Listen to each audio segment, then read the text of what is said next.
Reciban un cordial saludo, soy el capitán Marco Heredia, director de la SEG Internacional. El día de hoy voy a impartir el curso técnico Planeación de Operaciones de Seguridad. El contenido propuesto es dos capítulos. Primero, Introducción a la Planificación de Seguridad y el segundo, Plan de Operaciones de Seguridad. La planificación de seguridad. Entiéndase por planificación de seguridad la preparación de las acciones necesarias para evitar determinados actos y situaciones de inseguridad y delincuencia en contra de las instalaciones o sistemas objeto de la protección. Ejemplo, la planificación para brindar seguridad a una empresa particular de acuerdo a las necesidades del cliente, a los recursos disponibles, al entorno socioeconómico, etc. Y fundamentalmente a lo que pueda proponer y articular el profesional de seguridad a cargo de la planificación. La planificación de seguridad toma una enorme importancia en las operaciones de seguridad y vigilancia, puesto que de esta depende el adecuado, técnico y coordinado empleo de todos los medios comprometidos para la protección, así como la respuesta que se dé a los problemas que se presenten durante la prestación de los servicios, ¿verdad? Ok. Si no existe una adecuada planificación previo al inicio de una operación de vigilancia, dicha operación estará destinada al fracaso y tarde o temprano sus servicios serán reemplazados por otra empresa que presta los mismos servicios de vigilancia y que se considera más ordenada, más organizada, más seria y que planifica. Que haya demostrado profesionalismo y que haya desarrollado una adecuada y técnica planificación que garantice un servicio de calidad, altamente eficiente y que brinde los niveles de seguridad deseado para el normal desarrollo de las actividades de la empresa que contrata sus servicios. ¿Sí? ¿Qué permite la planificación en seguridad? Primero, brindar un servicio técnico y profesional, como es obvio, ¿no es cierto? Todo está ordenado, coordinado, dispuesto de manera técnica. Una visión de futuro, hacia dónde vamos. Conocer el terreno donde vamos a operar, ¿no es cierto? Determinar los recursos necesarios que se van a emplear en la operación. Conocer cuáles son las potencialidades que nosotros disponemos para garantizar un servicio de calidad. La planificación además nos permite realizar una distribución y un manejo técnico de todos los recursos disponibles, ¿no? Obviamente, el empleo coordinado y armónico de todos los elementos y recursos comprometidos en la operación. ¿Qué más nos permite una adecuada planificación? Una supervisión técnica y efectiva, porque hay control. Recuerden que parte de la planificación es el control. Brindar un servicio de calidad, ¿no? Porque todo está bien organizado, los cursos de acción son claros y definidos, se sabe lo que tiene que hacer cada persona, cada equipo, etcétera, ¿no? La planificación además nos permite contingencias para reaccionar frente a cualquier tipo de eventualidad, cualquier tipo de problema o amenaza que se presente. No cabe duda que la planificación que nosotros hagamos, además, le da una buena imagen y referencia al cliente sobre nuestros servicios, ¿no? Y la planificación obviamente está orientada, encaminada siempre a cumplir con los objetivos propuestos para garantizar la seguridad y la integridad de las personas primero y de las instalaciones, ¿no? ¿Sí? La planificación también nos permite garantizar un servicio continuo y prolongado, ¿ok? Sin interrupciones. Y finalmente conseguir la fidelidad, confianza y respeto por parte del cliente que nos contrata, ¿ok? Capítulo 2. El plan de operaciones de seguridad. SLASEG ha desarrollado un formato que consiste en 10 pasos básicos para realizar una planificación técnica de una operación de seguridad previo al inicio de un servicio de vigilancia. Primer paso, inspeccionar la infraestructura física del cliente. Segundo, definir o establecer el tipo de operación que se va a ejecutar. Tercero, Definir los recursos humanos necesarios que voy a emplear. Cuarto, definir recursos materiales, logísticos, tecnológicos, etcétera, que voy a requerir. Quinto, organización de los recursos de seguridad disponibles. Sexto, establecer y definir los plazos de inicio. Séptimo, determinar los gastos de operación e inversión. Octavo, desarrollar los procedimientos de operación que se van a ejecutar. Noveno, impartir la inducción inicial al personal. Y finalmente vamos en el 10º paso, armar la carpeta, ¿no? Preparar toda la documentación de la operación que vamos a entregar al cliente. A continuación revisamos cada uno de los pasos del plan. ¿Ok? En el primer paso, que es la inspección preliminar de instalaciones, ¿cierto?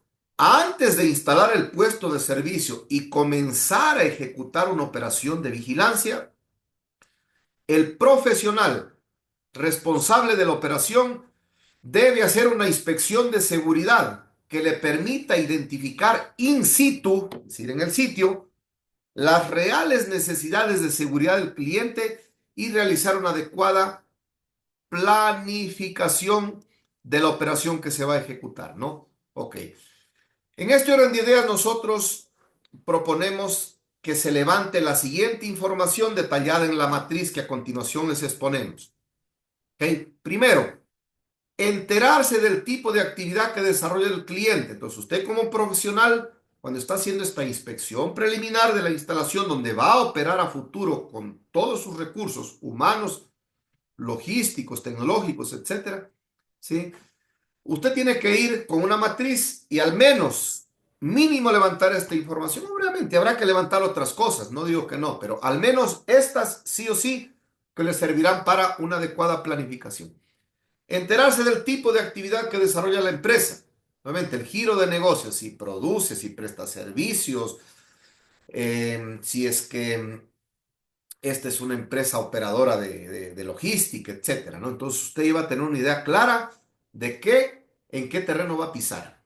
Segundo, recorrer las instalaciones e identificar las características físicas de la instalación, tamaño, ubicación geográfica, características de las instalaciones, cuánta estructura física hay, ¿ok? Las barreras, etcétera, etcétera, etcétera, para tener claro, usted está posesionando en el terreno donde va a operar, ¿no?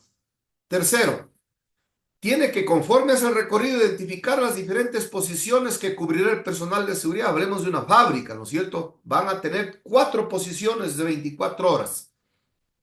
Entonces tenemos que, en el recorrido de la instalación, identificar, conocer bien las posiciones que cubrirá nuestro personal.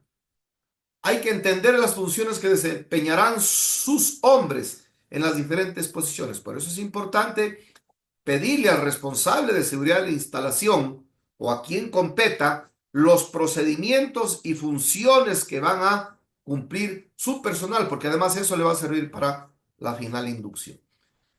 En el recorrido usted deberá determinar los puntos críticos, o sea, los más importantes a proteger. Háblese de una bodega de materia prima, un cuarto donde hay un generador que provee la luz a la fábrica, ¿sí? El área de sistemas de la instalación, no sé, un área donde se guarden armamento, dinero, cosas de valor. Son puntos críticos que hay que proteger durante la operación.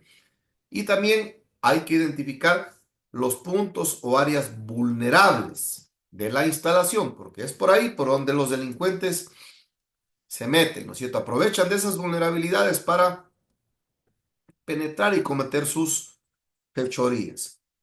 También usted tiene que analizar el entorno y el área de influencia externa de la instalación. ¿Cuál es la vecindad? ¿Qué tenemos? ¿Dónde están ubicados geográficamente? ¿Cuáles son mis vecinos? ¿Qué actividades se producen? Etcétera.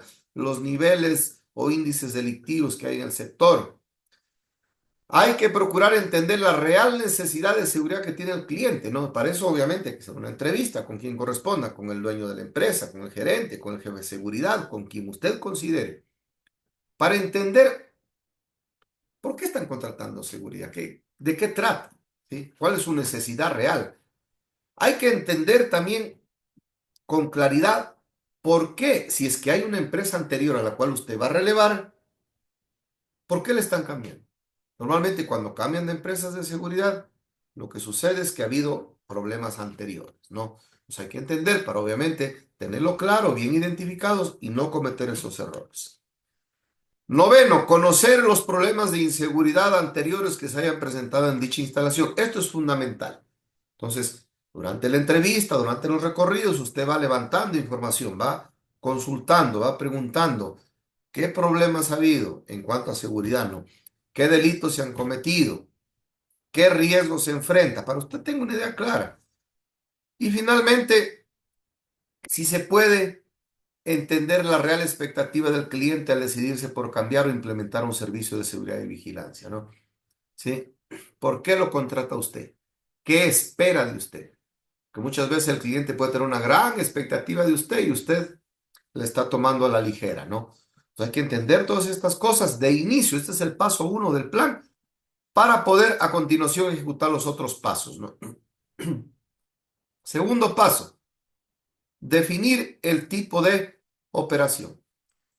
En este paso de la planificación, el profesional responsable de las operaciones de seguridad debe tener muy claro cuál es el servicio que se va a proporcionar al cliente y establecer el tipo de operación.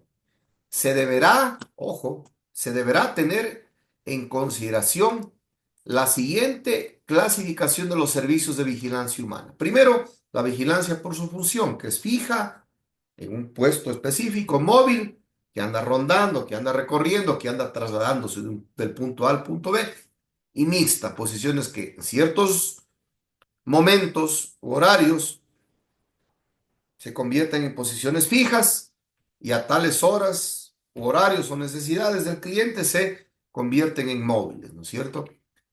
Segundo criterio a considerar, el tipo de operación. La vigilancia por su posición puede ser puntual.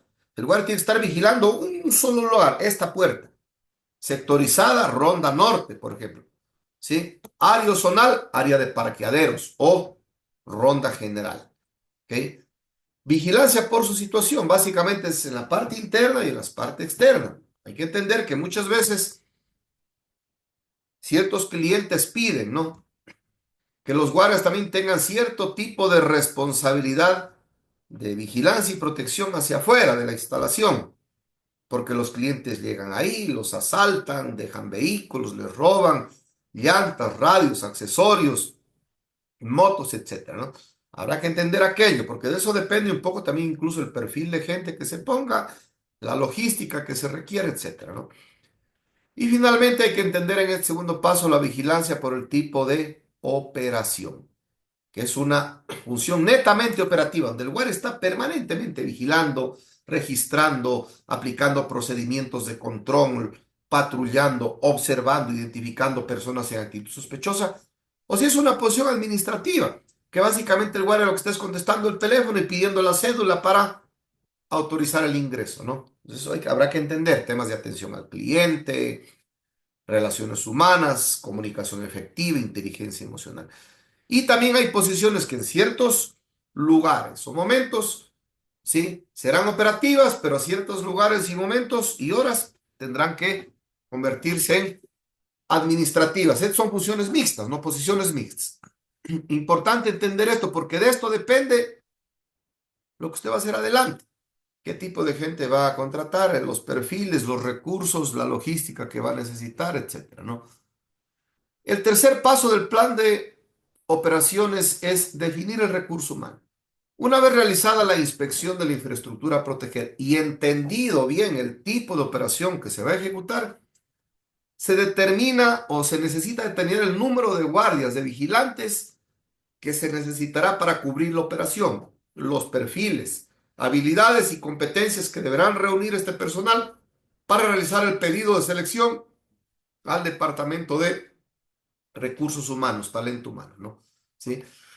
Aquí es importante que el responsable de las operaciones, el que está haciendo este levantamiento, establezca o define el perfil del personal que se requiere. ¿Por qué? Porque el perfil requerido para el personal que cubrirá las diferentes posiciones en las instalaciones del cliente necesariamente deberá establecerse en base a un prolijo, a un exhaustivo análisis sobre las funciones que van a cumplir cada uno de ellos y las posiciones que van a asumir. ¿No es cierto? Entonces es importante entender, porque usted no puede poner a cualquier guardia en cualquier lado. Se va a necesitar cierto tipo de perfiles, formación, conocimiento, experiencia, nivel o grado de confiabilidad, etcétera, etcétera, etcétera. Todos los análisis tenemos que hacer como responsables de la operación. ¿Ok? Seguimos en el paso 3. Para definir el recurso humano, además del proceso de selección, ¿sí? Hay que tener claro cuánta gente necesito y para eso se necesita entender esta variable que se define como el factor puesto de servicio, FPS. Entiéndase por factor puesto de servicio, FPS, al número de guardias, agentes, vigilantes, que se utiliza para cubrir un puesto de servicio o puestos de guardias. El factor puesto de servicio, FPS, sirve para calcular el número de guardias que se necesita para una operación de vigilancia específica. ¿Ok? Entonces vamos a revisar algunos factores puestos de servicio, los más utilizados. Sí, estamos definiendo el recurso humano, no estamos en el paso 3. Y vamos a empezar por el factor puesto de servicio 2,33 hombres puesto, ¿no? Como ustedes pueden ver en la diapositiva. Entonces, aquí está un ejemplo. Si yo necesito cubrir 8 puestos de 24 horas cada uno, 8 puestos. Entonces yo lo que tengo que hacer es multiplicar el factor 2,33 hombre puesto, como ustedes ven en la gráfica, por 8 puestos. Simplifico la denominación puesto y puesto, ¿sí? Y multiplico 2,33 por 8, me sale 18,64 hombres que yo voy a necesitar para cubrir 8 puestos de 24 horas, ¿okay? Con el factor 2,33 hombres puestos. Y vamos a ver luego de qué se tratan los horarios de esto. ¿Okay? Pero como yo no puedo partir un hombre, entonces siempre que me salga el resultado de la multiplicación fraccionado, ¿sí? Es decir, en décimas, ahí como ustedes pueden ver, 18,64, yo tengo que aproximarlo al inmediato superior, obviamente, porque si es que yo solo pongo 18, entonces, y ese 64 hombres que voy a necesitar, o sea, para un día, ¿de dónde lo saco? Pues siempre hay que aproximar al inmediato superior. ¿Ok? Entonces voy a necesitar para cubrir 8 puestos de 24 horas con el factor puesto de servicio 2,33 hombres, 19 hombres para este tipo de operación, ¿no? ¿De dónde sale esto? ¿De dónde sale el 2,33 hombres puestos? Usted observe la gráfica. Yo tengo 3 puestos, el puesto A, el puesto B y el puesto C. En cada puesto yo tengo 2 guardias permanentes, asignados de manera permanente. Pero existe un séptimo guardia, ¿verdad? Aquí tengo 2, 4, 6, 2 en cada puesto permanente. Existe un séptimo guardia que es el que se denomina el famoso sacafrancos, el que les hace salir francos o libres, o el comodín muchas veces le llaman, ¿no? Con el que juegan la rotación de los puestos. Este guardia se distribuye a los 3 puestos para permitir que el personal permanente de cada puesto tenga sus días libres de descanso. Ahí sale el 33, ¿no es cierto? Entonces el puesto A yo lo cubro con 2,33 guardias, 2 permanentes y el 0,33 que divido. El un guardia para 3 puestos, tengo 0,33 en el puesto A, 0,33 en el puesto B y 0,33 en el puesto C. Este es uno de los horarios más comúnmente utilizados, especialmente en Latinoamérica, ¿no? Sí. Otro factor puesto de servicio que vamos a revisar, que este ya es un poco más técnico, es el factor puesto de servicio 3 hombres puestos. ¿Cuántos hombres yo necesito para cubrir los mismos 8 puestos de 24 horas con el factor 3 hombres puestos? Entonces yo cojo y multiplico 3 hombres puestos por 8 puestos, Simplifico la denominación puesto, y me queda 3 por 8, 24 hombres. Como no es un número fraccionado, si no tiene decimales, me quedo en el 24. ¿Ok? A diferencia del factor 2,33, que para los mismos 8 puestos yo necesitaba 19 hombres, aquí necesito 5 hombres más. Claro, entonces este puesto tiene que costar más frente al cliente, ¿no? Hay que entender esto, ¿sí? Hay otro factor puesto de servicio que no es muy comúnmente utilizada porque es muy costoso. Se aplican 4 hombres por puesto. Entonces, para yo cubrir los mismos 8 puestos de 24 horas con este factor, 4 hombres puestos, yo tengo que multiplicar 4 por 8. Entonces yo voy a requerir 38 hombres, ¿sí? En turnos de 8 horas, ¿no? Los anteriores eran en turnos de 12. Aquí ya entran los horarios o turnos de 8 horas, ¿no? Ok. Entonces aquí tenemos un cuadro comparativo para que ustedes tengan un consolidado. Número de puestos a cubrir, 8. Factor puesto de servicio, 2,33, 3 y 4 hombres puestos. Número de guardias por puesto, ¿no es cierto? Por operación, en este caso son 8 puestos. 8 por 2,33, 18,64. Pero como yo no puedo partir a un hombre, tengo que aproximar al inmediato superior. Entonces necesito 19, en el factor 3 hombres puestos voy a necesitar 24 y en el factor 4 hombres puestos, turno de 8 horas, los dos primeros es de 12 horas, 32 hombres. Entonces miren, la misma operación, 8 puestos de 24 horas, yo voy a necesitar, si utilizo el factor 2,33, 19 hombres, si utilizo el factor 3 hombres, 24 hombres, y si utilizo el factor 4 hombres puestos, horarios de 8 horas, 32 hombres, ¿no?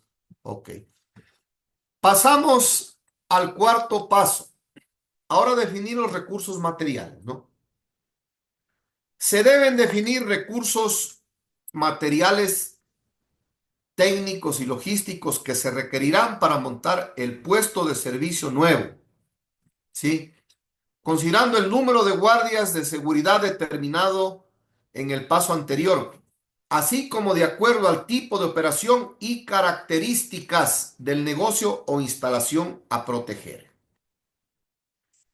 Para tal efecto, se podrá utilizar una lista de chequeo. Presentamos un modelo recomendado. Sin embargo, el formato deberá ser adaptado de acuerdo con las necesidades específicas de cada operación.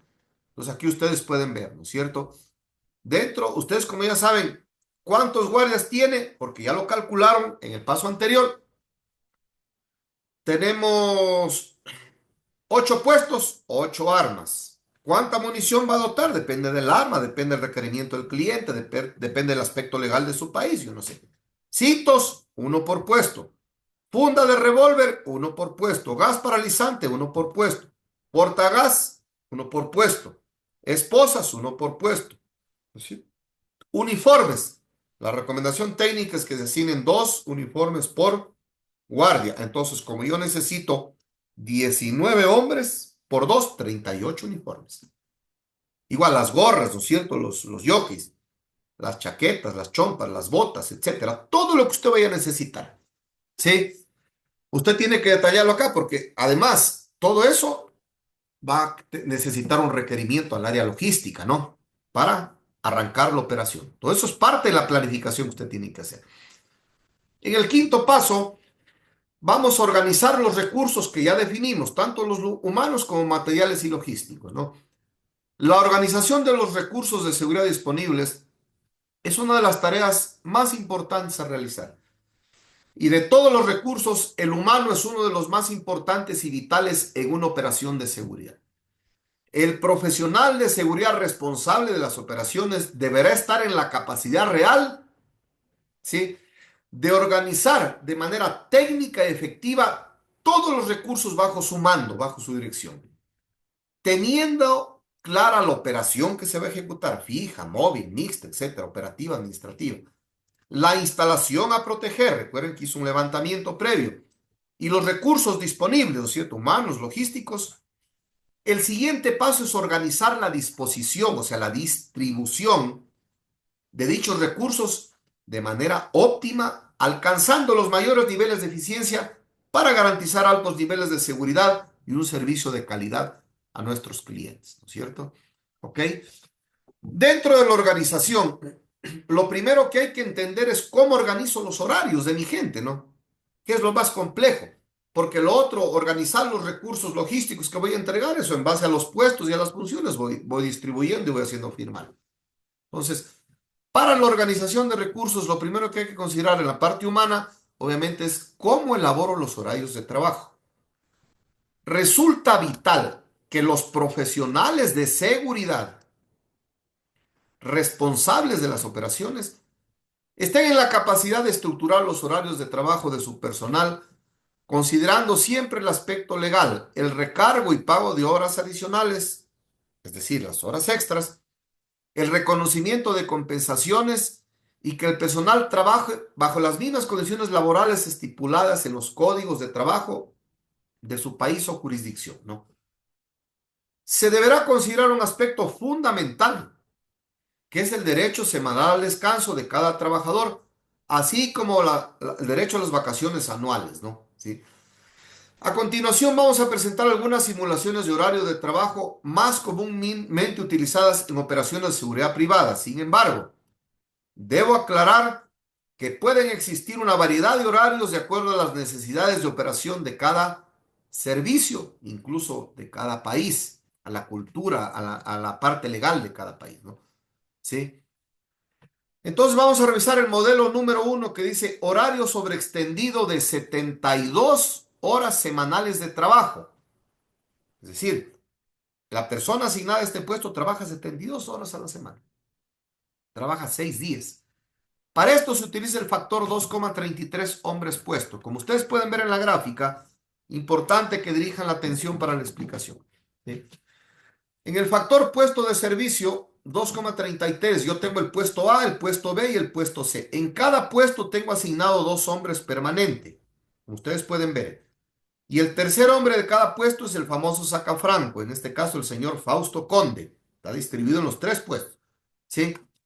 ¿Cuál es la característica de este horario? Este horario se aplica a puestos de servicios de 24 horas continuas, ¿no? Obviamente. Los guardias trabajan en horario de 3 jornadas de 12 horas durante el día. Como ustedes pueden ver, la letra D es día.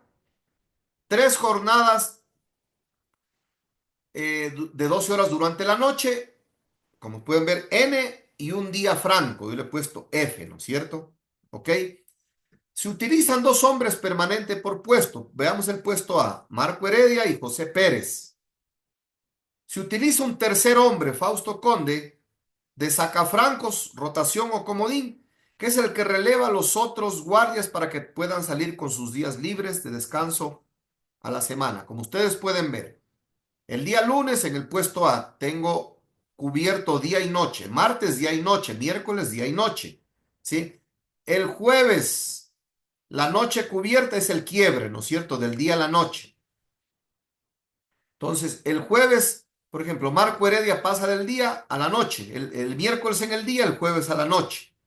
Si el miércoles sale a las 7 de la noche y entra el jueves 7 de la noche, y tiene 24 horas. Pero José Pérez, F, se va franco ese día, ¿no es cierto? Sí, pero alguien debe cubrirle. Y ahí entra el sacafranco José Conde, perdón, que está la D en rojo, como usted puede ver, aquí está el día. Y así van rotando, ¿no es cierto? El día domingo, en cambio, se va franco después de la noche. Siempre después de los 3 turnos de noche es recomendable mandar franco a los guardias porque están cansados para que vayan a recuperarse, ¿no? Entonces, aquí Marco Heredia se va franco el domingo, ¿sí? Y está cubierto el día con José Pérez. Pero en la noche alguien debe cubrir, pues obviamente. Entonces ahí entra Fausto Conde a cubrir en la noche, ¿no? Ok. Ahora vamos a revisar el modelo que es horario extendido de 60 horas semanales de trabajo. Entonces, aquí básicamente, este es un horario que es aplicado a un puesto de servicio de 24 horas continuas, obviamente. Los guardias se asignan 3 guardias de manera permanente por puesto de servicio de 24 horas, como ustedes pueden ver. Marco Heredia, José Pérez, Fausto Conde. Los guardias trabajan en un horario semanal de 2 jornadas de 12 horas durante el día, 2 jornadas de 12 horas durante la noche y 2 días libres seguidos a la semana. Entonces, este es el horario 2-2-2. También se puede hacer este mismo horario 1-1-1 o 3-3-3, o como trabajan muchas veces las petroleras, especialmente en Ecuador, ¿sí? El famoso 14-7. Entran los guardias a la Amazonía, al oriente, a las petroleras, a los campamentos, 14 días, de los cuales 7 trabajan en el día, 7 trabajan en la noche y salen 7 días libres. ¿Ok?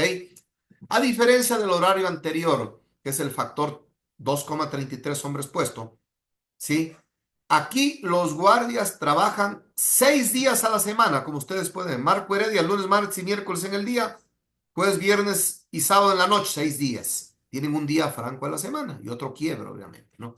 ¿Sí? En cambio, aquí trabajan la característica es que en este horario de 3 hombres puestos, claro, se utilizan más hombres, obviamente, pero trabajan 5 días a la semana y tienen 2 días continuos libres. ¿Ok? Ya, una vez que organizado, distribuido, cómo voy a operar los recursos humanos, ¿no es cierto? Los horarios, los turnos, etcétera, voy a ver este horario también de el 4 hombres puesto. En cambio, aquí básicamente la diferencia es que los guardias trabajan en turnos rotativos de 8 horas, como ustedes pueden ver, ¿sí? Se utilizan 4 hombres, aquí como ustedes pueden ver, Marco Heredia, José Pérez, Saúl Cuenca, Fausto Conde, ¿sí? Entonces el uno trabaja en el día de siete de la mañana, qué sé yo, a 1 de la tarde, el otro trabaja de 1 de la tarde a 8 de la noche, el otro trabaja de 8 de la noche a 7 de la mañana o 6 de la mañana, ¿ok? Mientras el cuarto hombre está franco y así van rotando, ¿no? Pero aquí se necesita 4 hombres y los horarios son de 8 horas, ¿no? Ok.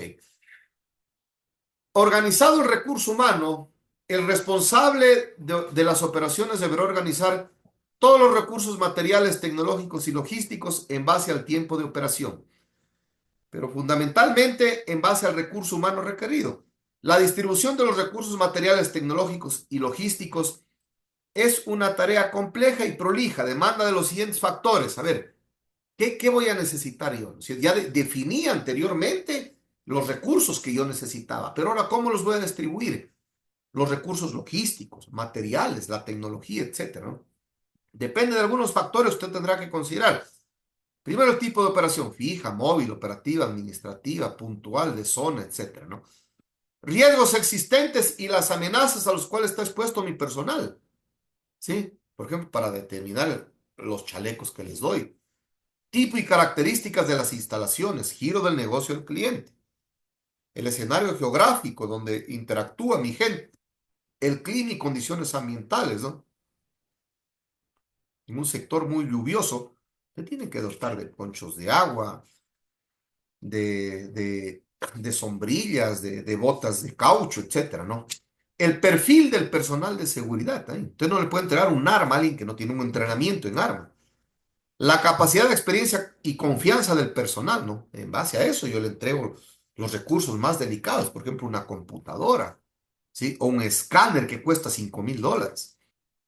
La capacitación e información del personal, eso también hay que considerar a la hora de distribuir los recursos. Y obviamente algunos otros factores que dependerán del tipo de operación y cliente, ¿no? Ok. Distribuido ya el personal y los recursos, ¿no es cierto? Ya sabemos quién va a qué lado y con qué va. Debemos definir los plazos de inicio. Y aquí se considera el plazo técnicamente recomendado. Los tiempos para el inicio de la operación deben estar perfectamente definidos y aclarados con el cliente. La recomendación técnica para el inicio de una operación de vigilancia será mínimo de 15 días. ¿Sí? Pero esto es relativo. La recomendación es mínimo 15 días para todos los preparativos que hay que hacer. Pero mientras más grande es la operación, capaz usted no necesita 15 días, sino necesita un mes. Lo que garantiza este plazo, garantiza una planificación adecuada, un buen proceso de selección del recurso humano, un excelente programa de inducción al personal, así como la dotación y provisiones logísticas expeditas, ¿no? ¿Ok? Pero ¿qué pasa con el inicio de operaciones inmediatas? Porque esto es una realidad. Sin embargo, en muchos de los casos, los servicios de seguridad y vigilancia tienen que instalarse de forma inmediata y los clientes dan un plazo muy corto para hacerse cargo de las posiciones e iniciar la operación. Como es lógico entender, nos resultaría irracional y lógico no asumir una responsabilidad y perder una oportunidad de negocio, porque al final del día se está prestando un servicio como un negocio, ¿no? Cuando el cliente no le dé el plazo técnicamente recomendado de 15 días y le exija que si quiere el contrato se hace cargo mañana, usted tiene que hacerse cargo, ¿no es cierto? Ok, cuando se presente este escenario de inmediatez, se debe asumir la responsabilidad, como es obvio, ¿no? Pero aclarando al cliente que el personal dispuesto para la operación será provisional, no será el fin, puesto que de inmediato y de manera paralela se iniciará el proceso técnico de planificación que incluye la selección, reclutamiento, verificación e inducción del personal. Se deberá comprometer con el cliente en un plazo no menor a 15 días para presentarle toda la documentación del personal definitivo, además de la planificación que se realizó para el inicio formal y técnico de la operación. Esto le da mucha seriedad a usted, ¿no? Como profesional de seguridad, ¿no? ¿Ok? Seguimos en el sexto paso, que es plazos de inicio. Transparencia con el cliente. Importante. Cuando una empresa prestadora de servicios de seguridad y vigilancia maneja de esta manera muy profesional este tipo de relaciones de negocio y servicios que han iniciado de manera inmediata e improvisada, está demostrando mucho profesionalismo usted y un trabajo técnico, lo que siempre es percibido por el cliente como un acto de honestidad y transparencia por parte de la empresa prestadora de seguridad, ¿no? Y de hecho, la confianza aumenta. Por el contrario, cuando no se actúa de manera técnica, profesional y responsable, como la anteriormente descrita, es casi una regla que la operación de inmediato comenzará a presentar problemas. El personal no se desempeñará bien y las expectativas iniciales que tenía el cliente sobre su servicio se irán al piso y se perderá la confianza en el servicio que la empresa que usted representa ha iniciado de manera improvisada y poco técnica, ¿no? Por eso hay que ser muy transparentes y hay que cumplir con todo este proceso de planificación. Ok. En el séptimo paso habla de que hay que hacer un análisis financiero, ¿no? El profesional de seguridad responsable de las operaciones deberá realizar un presupuesto de los gastos operativos en los cuales se incurrirá para la instalación del puesto, número de guardias y supervisores que hay que contratar, vehículos, combustible que será requerido para la operación, etcétera, ¿no? Así como un análisis de la inversión que implica el incremento de la operación, costos de la mano de obra, cargas administrativas y operativas requeridas, inversión logística y técnica, uniformes, armamento que se requiere, etcétera. Deberá estar en condiciones de asesorar a la gerencia sobre dicha inversión. Es obvio que usted va a montar una operación donde necesita 10 pistolas y la empresa solo tiene una. Entonces van a tener que comprar 9. ¿Hay la inversión para eso? ¿Cuántos vehículos se necesita? Etcétera, ¿no? Esas cosas son importantes que se analicen de entrada para tener claro cuáles son sus fortalezas y sus debilidades a la hora de ejecutar la operación. Normalmente en esta actividad el profesional de seguridad deberá trabajar de manera coordinada con el Departamento de Recursos Humanos, obviamente que son los que manejan la parte de contratación, nómina y todo. La parte financiera, el departamento logístico, ¿no es cierto? Si es que hay. Para en conjunto lograr determinar la inversión inicial, así como los gastos mensuales que se requiere para el inicio de la operación y para el normal desarrollo ya cuando se esté ejecutando. Es importante este paso. No es responsabilidad exclusiva del responsable de la operación, pero sí es importante que se hagan reuniones para tener claro todos estos aspectos financieros, ¿no? Que al final del día, si no hay dinero, no hay recursos, la operación puede fallar, ¿no? Ok. Paso 8, desarrollo de procedimientos, ¿sí? O revisión y actualización. Lo ideal sería que el cliente le entregue los procedimientos que usted va a cumplir con su personal en las diferentes posiciones. Pero a veces no hay. Si no hay, le toca hacerlo. Y si hay, le toca revisar, actualizar y luego darle inducción al personal. Entonces tenemos los PON, los POC, los POE y los POT. Vamos a ver de qué trata cada uno de ellos. ¿Sí? Procedimientos operativos normales. Son los procedimientos rutinarios que debe cumplir el personal operativo, guardias, escoltas, supervisores, dependiendo de la operación, ¿no? Como parte esencial y básica de sus funciones, están establecidos dentro de las consignas y políticas permanentes que la empresa de seguridad ha establecido para sus colaboradores. Algunos ejemplos, ¿no es cierto? Modalidades, formas, horarios de relevos, condiciones de relevo, rondas y patrullajes, técnicas, horarios, etcétera. Entrega de consignas, entrega de armamento y equipo en los relevos, uniformes, cómo llevo el uniforme, mi imagen, presentación, etcétera. Esto lo establece la empresa de seguridad, ¿sí? Y esto normalmente tiene que darse en la inducción, obviamente, del personal cuando va a entrar a trabajar. Luego vienen los procedimientos operativos de control, los POC. Estos procedimientos son propios de la actividad del cliente.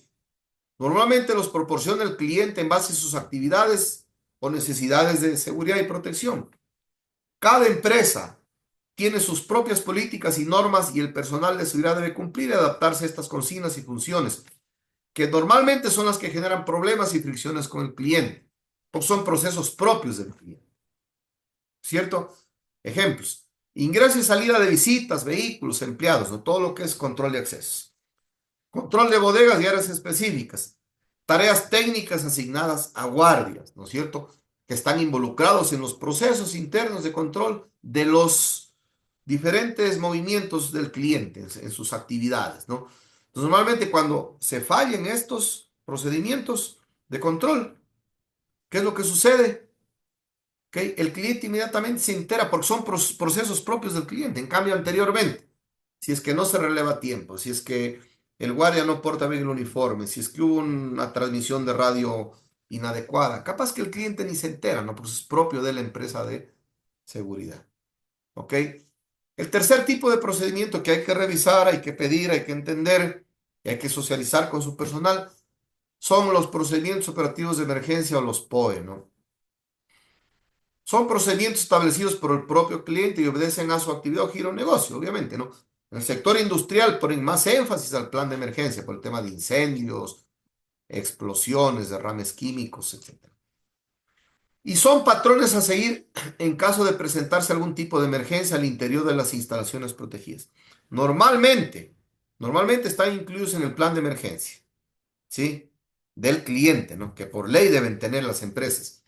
Si se presenta algún tipo de emergencia, el personal de seguridad siempre cumple tareas internas de seguridad, reforzar la seguridad, de respuesta o reacción, ¿sí? Capaz son brigadistas, yo no sé, o primeros auxilios, o de apoyo, ¿no es cierto? Apoyo a las brigadas internas de emergencia, apoyo en evacuaciones, apoyo en salida de vehículos, apoyo en entrada de vehículos de bomberos, de vehículos de asistencia, de emergencia, ambulancias, etcétera, ¿no? ¿Sí? Pueden existir emergencias como incendios, explosiones, amenazas de bomba, etcétera, ¿no? Entonces, cada empresa, cada organización deberá tener su propio plan y dentro del plan se deberá definir qué es lo que hace el personal de seguridad en caso de que se ejecute algún tipo de estos planes de emergencia, ¿no? ¿Ok? Y el último tipo de procedimiento que usted tiene que tenerlos claro y revisar son los procedimientos que deben ser aplicados para el personal de seguridad. Perdón, que deben ser aplicados por el personal de seguridad previa consulta del cliente. Esto es importante, previa consulta del cliente y sin violar sus normas y reglamentos internos. Estos procedimientos deben ser proporcionados y impartidos por la empresa de seguridad a su personal y tienen su origen en la aplicación en cierto tipo de procedimientos que aplican los cuerpos de seguridad públicos, ¿no? Entonces aquí tiene que ver con la detención provisional en caso de un delito flagrante, el uso progresivo de la fuerza, el registro físico de personas, lo que se conoce de manera universal como el famoso cacheo, ¿no? Hay que tener muy claro esto. Y en temas de entrevistas, de repente los guardias, el personal de seguridad tiene que hacer algún tipo de entrevista en caso de algún incidente, etcétera. Esto tiene que tener muy claro el personal de seguridad y cómo aplicarlo, ¿no? Ok. En el paso 9 del plan de operaciones de seguridad, una vez que hemos hecho todo lo anterior, ¿no? Estamos en los 15 días. Inducción al personal. Dentro del proceso de planificación de una operación de seguridad y vigilancia, el profesional de seguridad responsable de las operaciones deberá considerar un plazo específico para la inducción del personal de seguridad escogido para arrancar la operación. Se recomienda presencia de los supervisores en esta inducción. Siempre es importante que los supervisores conozcan qué es lo que va a ejecutar, qué controles van a ejercer, qué procedimientos van a aplicar, qué funciones van a cumplir sus guardias. a los que ellos van a supervisar, para que puedan tener una idea general de qué es lo que hace su gente y poder controlar de mejor manera o orientar si es el caso, ¿no? ¿Qué temas se debe considerar en la inducción a los guardias antes de iniciar la operación? Todos los procedimientos, los PON, POC, PO, etc. El tema de la parte de la contratación laboral, las condiciones deben estar claras. Cuánto va a ganar, cuáles son sus beneficios, cuáles son sus horarios, su remuneración, qué día se paga, etcétera, todo. Porque si no se habla claro esto, después hay problemas. Montan la operación y a los 15 días que tenían que pagarles algo, no es lo que pagaron al primer mes y le dejan botando el puesto. Aspecto económico, no debe estar muy claro, señores, importante. Reglamento interno, ¿sí? El guardia, el vigilante debe saber cuál es el reglamento interno de la empresa para la cual trabaja, ¿sí? Y obviamente la inducción, muchas veces incluso la experiencia a mí me dice que los jefes de seguridad de las empresas a las cuales se va a montar la operación, el cliente pide que el jefe de seguridad o el responsable de seguridad venga también y sea parte del proceso de inducción para orientar a los guardias de manera adecuada cuáles son sus funciones, ¿no? Ok. Y en el paso número 10, finalmente, una vez que hemos hecho todo, estamos listos, preparamos la documentación para el cliente. Como paso final dentro del proceso de planificación y una vez cumplidos los 9 pasos anteriores, se deberá preparar la documentación básica que será entregada al cliente el primer día del inicio de la operación. Usted va a montar la operación y va llevando la carpetita. Usted tiene que tener todo lo que es el currículo de los guardias, los procedimientos que se va a cumplir, actualizados o elaborados si es el caso, un plan anual de capacitación, porque usted dentro de sus portafolios de servicios tiene que ofrecerle al cliente que el sujeto va a estar permanentemente capacitado. ¿Cómo los capacita? O usted, o sus supervisores, o quien corresponde, temas puntuales. En enero, atención al cliente. En febrero, seguridad del manejo de armas, radiocomunicaciones, es decir, un tema por mes, ¿no? ¿Ok? Tienen que estar al menos los horarios de trabajo del primer mes, bien definidos, ¿sí? La distribución del personal en los diferentes puestos, la matriz de inspección de seguridad inicial que usted hizo, ¿no? De manera detallada y otros aspectos o documentos a considerar. De tal suerte que usted llega con eso al cliente, te va a dar primero una excelente imagen y segundo, sí, va a tener todo el curso de acción claro mediante una planificación técnica de seguridad. El inicio de las operaciones. Cumplidos todos los pasos anteriores, los 10 pasos de la planeación de operaciones de seguridad, estamos listos para iniciar con la operación e instalar los puestos de vigilancia. Si usted, profesional, ha cumplido con toda la planificación, de seguro estará al 100% para iniciar con un excelente servicio y garantizar al cliente un aceptable nivel de seguridad y protección de sus instalaciones. Con esto estamos terminando el módulo de planeación de operaciones de seguridad. Para mí es un gusto poder compartir este tipo de conocimiento. Les agradezco por su atención y será hasta una nueva oportunidad, ¿no? Saludos cordiales, un abrazo.